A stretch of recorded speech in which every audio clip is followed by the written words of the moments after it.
HMS Delores. HMS Delores. This one was a game that we picked up at a charity auction, right? Yep. And well, it was sitting there and we were about to head to a restaurant. And so I grabbed it and we took it and we played it. Yeah. But before we get started, don't forget to hit the subscribe button and the notification bell because you want to hear me and Randy and Birdman's experiences, hey, and our lovely daughter, experiences on the new games as we discover them. So this particular game, Randy, will you tell us more about it? Sure. It's a 2016 release. Has a Board Game Geek rank currently of 6.2, a rating of 4,125. It's 2 to 4 players, average length of 10 to 20 minutes, which is about right. That's about right. Age 10 and up. Sarah's 7, and she was able to play it. Yeah, it's actually a pretty easy game, in my opinion. It's really fun. Designed by Bruno Faiduti. We don't talk about Bruno. Okay, well, we talk about Eric Lang, who you probably know from lots of games out there. Art by Vincent Dutrait, and published by Asmodee Games. It is currently out of print, but there's a copy for sale new on Board Game Geek for $11, and apparently Amazon has it or had it for $8.05. So it's a cheap game you can pick up pretty cheaply if you were interested. Yeah. So let's then talk about quality of components. Really, the only thing that's involved in this is cards. There is no linen finish. They are kind of thin. They were already kind of bowing when we were shuffling. So card quality is not that great on this one. I'm not sure this deserves even a 5. What are your thoughts? Yeah, I mean, that's literally all you get are the cards. And they're not that great. No. Yeah, I'd probably give it a 4. Yeah, that's kind of where I'm at because, like I said, I am a little nervous about overall wear and tear. It's an odd shape, so finding sleeves would be a bit of a challenge. No, actually, they do have square-shaped sleeves for these types of games. But okay. Yeah, it's for paying $8, you're going to be paying more in sleeves than you are the cost of the game. So. Right, so you just, well, I mean, because it's out of print, you might want to protect it. This game is very active, so I'm concerned about the quality. So I agree with the 4 on that. Now, moving on to theme. You didn't let Sarah choose her quality. Oh, well, what do you think quality is? I think it's a 3.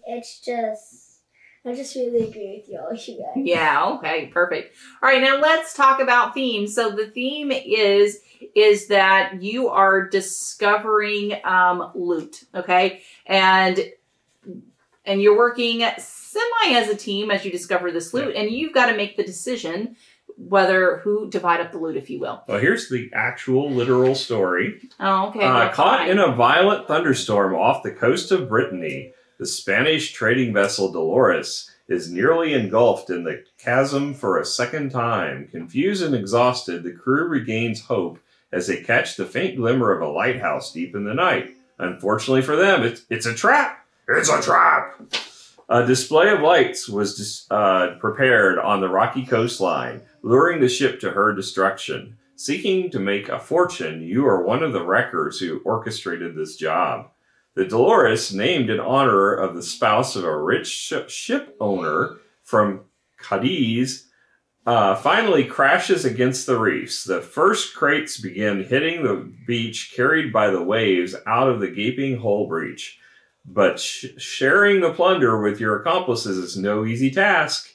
Time is limited, and the militia will surely be alerted by dawn. To minimize pointless infighting, all cargo is divided according to the Wrecker's Code. Open the crates and begin the negotiations. Yep. Okay, so I've got the starting... Oh, well, that's gameplay. So theme-wise, though, it's a lot of... I mean, it's interesting, it's fun, it's light, expect treachery. That's all I gotta say. Yeah, especially from little ones. Treachery. You are just as bad. You betrayed me first. No, I didn't, actually. Thank you very much. You betrayed me first. I did betray Sarah first. I was the first one betrayed, and then I betrayed Daddy. Yeah. I was the last to betray anybody. But at the very end, you screwed me over like 3 times. All right. So all's fair in the looting game. All right. So I thought it was really cute. I think it did build up a lot of tension. I do think it's very, the theme fits into the dynamics of what's going on, trying to divide up the loot. So I thought it was actually really cute and a lot of fun. So I'm probably going to give this a 7.5 just because it was so much fun. Yeah, I mean, there's not a lot to it. The art on the cards is pretty. Yeah. And I like the fact that the values of the cards, when they go up, they have, better loot in them. So, there's, some thematics to that as far as the cards having, a little bit nicer stuff. Yes. So given that, I'll probably go ahead and give it probably, I give it, because of the backstory and that, I'll give it a 6.5. It's not heavy in theme, but it's... Well, I mean, I think, but the feel that comes with it is very strong. And so that's why I'm leaning heavy, because you definitely feel the theme.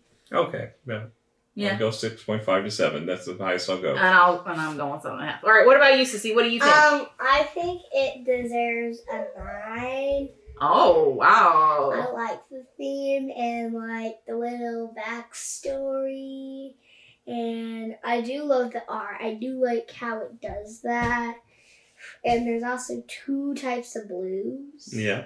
Oh, it's a light blue and a dark blue. Mm-hmm. Uh-huh. This one's more fragile because it has...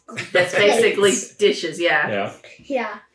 And I just really like the theme. It's just really cool. All right. Okay, cool. Great. Fantastic. All right, now let's then talk about Rulebook. So I'm actually the one that read this, guys. Notice I only read it because it was 15 pages and like half of that was references. So I actually did this one. It was very clear. It was very sweet, to the point, very clear. I think there was only one sentence when it was the setup.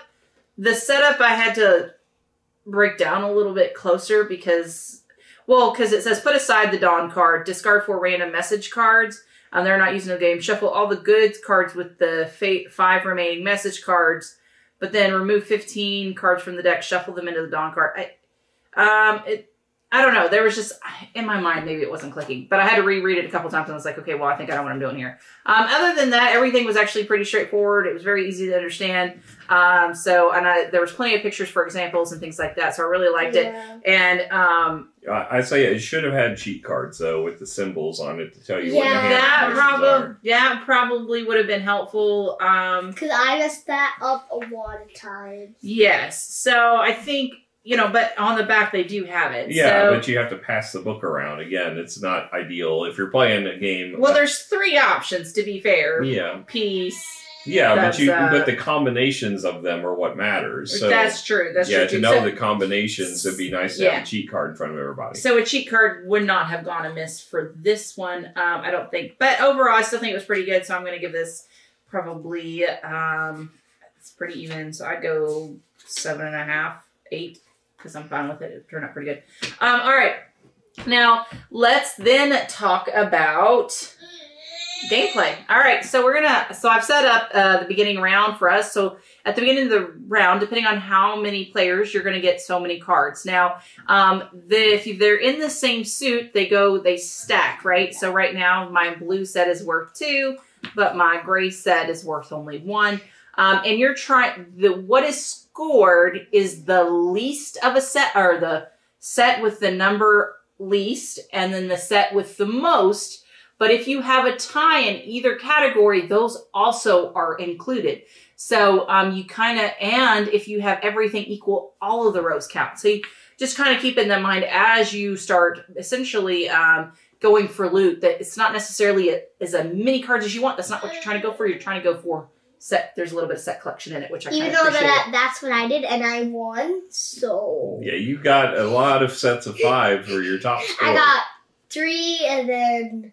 And then you got two ones. Right, so there was only 1 set that she didn't actually score, so that really worked out for her. All right, but when we go to a round, so we reveal 4 cards, and then you can actually talk and negotiate. Hey, you know what, Randy? I really like my side. Do you like your side? Absolutely. I think you don't. But we can choose to agree or not agree. I'm going to go peace. Do you want to go peace? Absolutely. Yeah, equal it. All right, so then you go rock, paper, scissors, shoot. Oh, look, he ended up attacking me. So that's the attack sign. This is the peace sign. He's going to collect all 4. Now, there's different variations. The other symbol that they have is the thumbs up, which means first pick. So if we were to do that again and I chose first pick, I'm going to be like, you know what? I really just want the 3 gold. And if I did the fist, I would get all the rest. Right. But if you chose, but, you know, like I said, sometimes, especially like at the end, I did not want any new suits. And so I didn't want out of all of them. So there are different ways. Like if he did the attack and I did the attack, then those cards discard. If we both did first up, all the cards would discard and you would pick one of your sets to discard, which could be very beneficial towards the end. You can get some of your low Yeah, I got rid of, sets. I had one color of an offsuit that I didn't need any of, and I had one of it. So you screwed me and then trashed it. Yeah, to get rid of it. Yeah, to get rid of it. Yep. So just to kind of understand a little bit of how that works. So, and like I said, there is a cheat sheet. Those are the 3 different combinations, got different things. So if there was any confusion on that, I actually had a lot of fun, guys. I thought it was cute. And for a game that you can play at the table when you're waiting for your food, right. it's a fun little filler game. It is a very fun game. It's not something meaty. It's not something you're going to expect much out of. But if you're looking for something just to kill a few minutes while you're waiting, it's a great little game. Yeah, well, I mean, my thing is I don't like a lot of party games, but this one was a little fun because you are trying to do some set collection, and you think about that. I don't consider this a party game. It's only 4 players, first of all. And it's, I think it's just a filler game. It's something to play quickly, and and it doesn't take up much table space, so it is something portable that you can take with you on the go. Right, and my thing is but it's not like, because a lot of sometimes you get smaller games that are kind of boring. But I think there's enough going on that it's fun still, right? Yeah. So it's not just boring because you've got the set collection, you've got the negotiation, you got whether you're going to do it or not. It's a little bit of trader, which I figured you really appreciated. This will be a good one to take on the Dice Tower cruise with this one would be. Because it's portable, we can put it in our suitcase, and we'll be on a boat. So it'll add to the flavor. Actually, I thought in the Caribbean. Yeah, Caribbean. I actually did think about this really cool, doing maybe some photo ops with different games with that. We got to bring Sulkin to be able. So I thought about a few things that'd be fun because we're going to go see the Mayan pyramids. Yeah, but I don't know if we could shuttle too much in our suitcases. I know. Do we need clothes is the question. Yeah, well, that's optional. We wear cardboard. We can wear board games, the board game dress. Oh man, that'd be fun. All right, guys. But overall, I had a lot of fun with this. What do you think your score would be? Probably, given, I'm trying to categorize it into, it's a filler game. I'll probably give it a 6.57 is where I'm probably at. It's okay. It serves its purpose. There's not a lot to it. Yeah. What about you? What do you think? I would give it an 8.5. Wow. You really like this game? I do like this game. I think your opinion is highly scored based upon the fact that you won. No, it's really not that, but it is a really fun game. Yeah, what's something that you liked about the game? My favorite thing about the game is that you just try to trick people and they do it, and I get all of them. I trick Daddy. That's what I was saying. You tricked Daddy. That was the real fun part. The real fun part. I'm actually probably in between those two. I thought it was a lot of fun for a filler game, right? Like, this is not going to be in a top 10 anywhere, but for a filler game, I thought it was cute. I had a lot of fun with it. Of course, I got to play with my favorite people. So with that, I'm probably going to score this probably a 7 to a 7.5. So I really liked it. All right. Well, thank you guys so much for joining us. We had an absolute blast, and hopefully you'll come join us again. We'll catch you guys later. Bye!